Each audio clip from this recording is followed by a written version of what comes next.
is a light drogy near the end of the show, and he didn't show much remorse after the fact. Okay. Did you mean with that you need to do evil acts in order to accomplish greater good? I'm sorry, who killed whom? Oh, Angel killed Drogon. Drogon was the guy who couldn't lie and lived in a tree. I don't make this stuff up, that's what happened.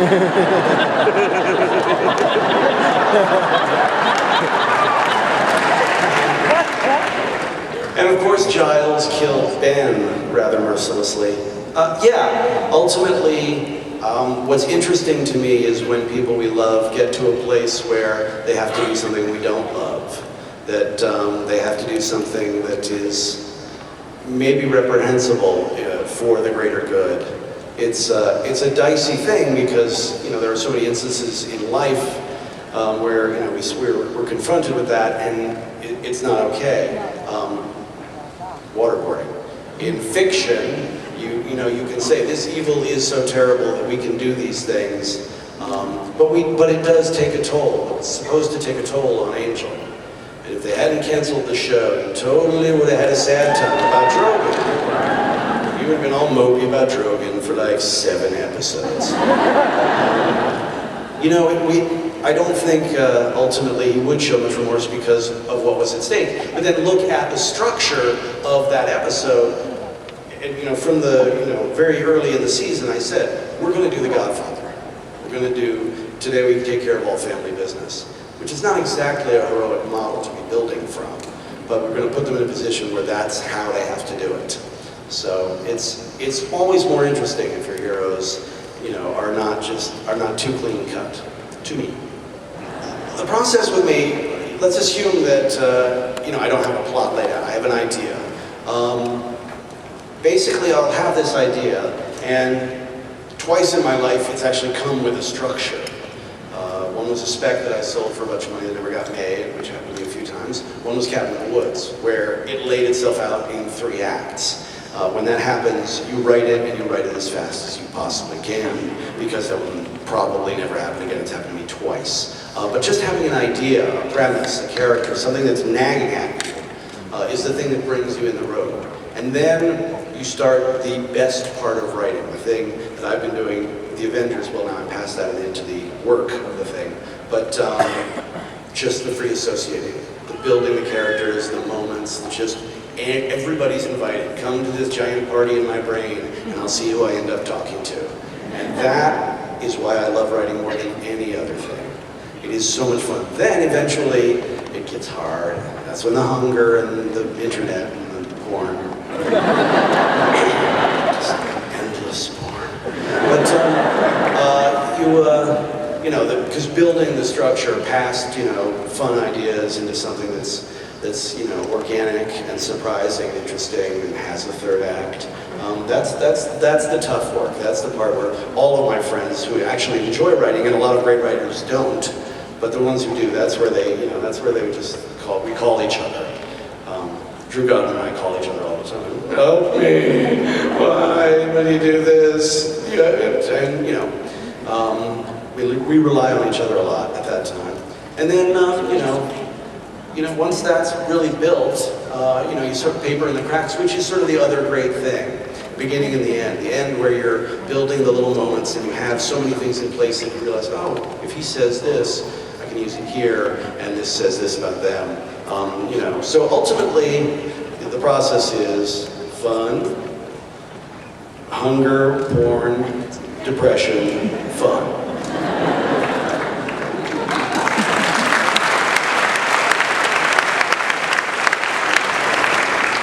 Hi, Joss. You're a bit infamous for making us love characters and then killing them, but a lot of the times those characters are backed by actual actors, especially in TV. How much does the fact that you're essentially firing somebody, even though the story might call for it, affect your decision? Sometimes you just gotta get rid of somebody. Sometimes Ron Glass makes me mad. I love him. It's Alan, actually.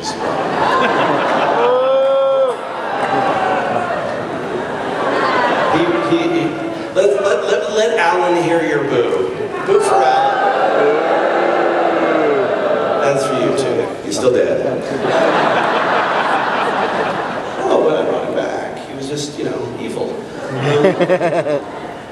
The practical reality of the thing is sometimes a factor.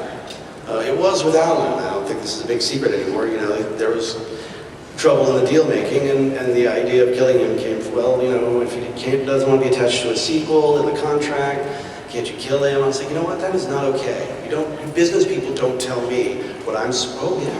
Oh my God, I have to kill him. Artistic decisions are informed by that. I didn't kill off Oz, but he's left. He said, I'm leaving the show, so we had to write him out. There are other instances where, you just know far in advance that this is how you want it to roll. And with Amber and with the extraordinarily underrated and darling Christine Sutherland,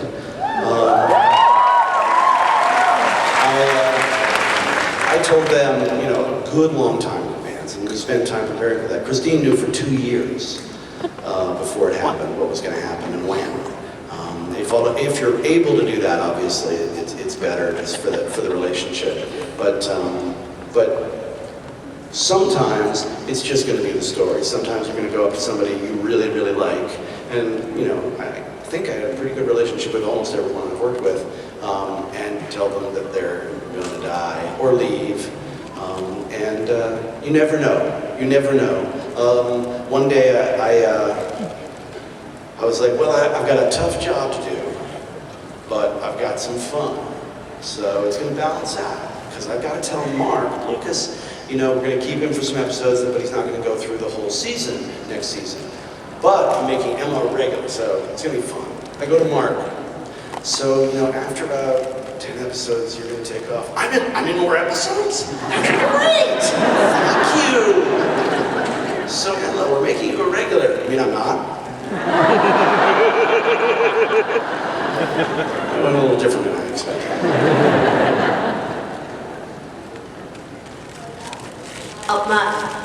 Okay, now I'm on. This is about my favorite show, Dollhouse, and it got me through one of the roughest periods of my life, and I thank you. This is about the ending. So, did you always intend to make Boyd evil, or did you have a different plan in mind before the epitaphs? And if so, what were they? I would love to stand here and say that I always intended to make Boyd evil, and I probably should. But the fact of the matter is, it came to me in the second season. We could hear the war drums, and I just sort of started thinking about it, and I was like, I love this guy, and he's such a touchstone for her character, someone she can really depend upon. So of course I thought killing him. That's not enough. Everybody knows I do that. How do I take away everything? It was just the last season of Dollhouse was such a strange entity for us. I mean, the amount of talent that I was working with, the troupe, the actors, the writing staff, as good as anything. I mean, certainly as good a first-year staff as I'll ever have. And, in the second year, just everybody gunning to bring it, and, I could sense the audiences weren't really showing up, and I could also sense that what had happened with Fox had created a hole in the show that I was having trouble with. So, we started looking, and also we had inadvertently shot an apocalypse. This was because we were sure we were canceled. Awkward moment for us. But it also helped in that it informed what we were going to do. So as we started building towards the apocalypse, as we were early in the season, I said, I think we could pull this one ace out of our sleeve that would actually make people's jaws on the floor and justify it, and it would just be so much fun. Had we been a smash success, obviously Harry Lennox would not have been taken out of the picture in any way, shape, or form, because he's Harry Lennox. I love him. Hi, in your mind, have you decided if Lila Morgan's last speech to Wes was her trying to let her go, or was it just the powers that be?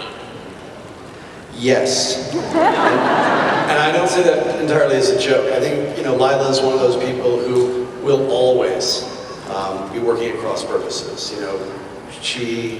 There's good in her, she cannot not manipulate someone. And also, how much of this was going on in Wesley's head is also, there were so many things going on, but all of them are true. So the answer really is yes. I was wondering if you ever tried to do anything as unique or genre bending as Hush or What's More With Feeling for the comic book? You didn't read that issue? Anyone? Was there one? I haven't, and I'm trying to think of something, there's the death of Captain Marvel, which I think was a pretty unique specimen. And then there was that Fantastic Four that was sideways. What? But it's different for me, I think. I think also Walt Simonson did an issue of one comic with just people hitting each other. I don't think there was any talking in the entire thing. Stuff like that is really dicey. Your relationship with your artist, or in his case, he was the artist, has to be so close.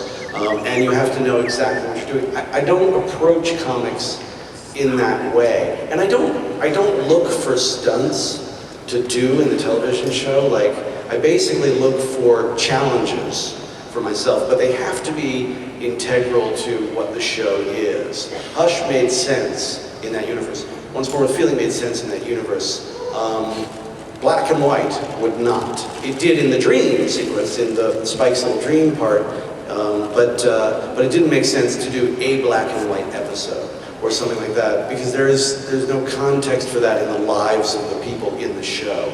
With comic books, I don't feel that same urge to sort of push the boundaries. I'm really just trying to make the story connect emotionally. And so, no, I've never really thought of something, to me, I think the closest thing would be, I think the best script I ever wrote was The Chain, issue 5 of Buffy.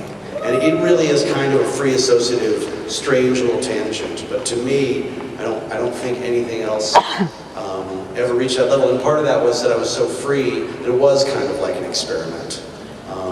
But it isn't what I look for. I look for the moments, that bring people back. And a stunt is only as good as the stunt performer, and it's tricky.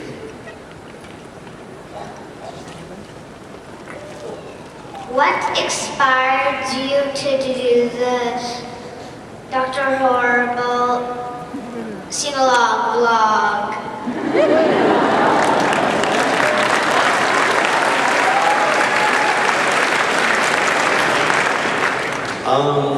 A lot of things. Obviously, finally making it was inspired by the writer's strike and my desire to make something small that I could control. But the idea really came from, is anybody surprised that I kind of relate to villains more than heroes? Is that going to be a ripple of shock that's going to rock the con? I don't think so. People who are a little bit damaged, who are a little bit different, who are a little bit weird, and even though he's a sweet guy, ultimately misguided, they interest me so much. I wanted to make Dr. Horrible because I feel like Dr. Horrible.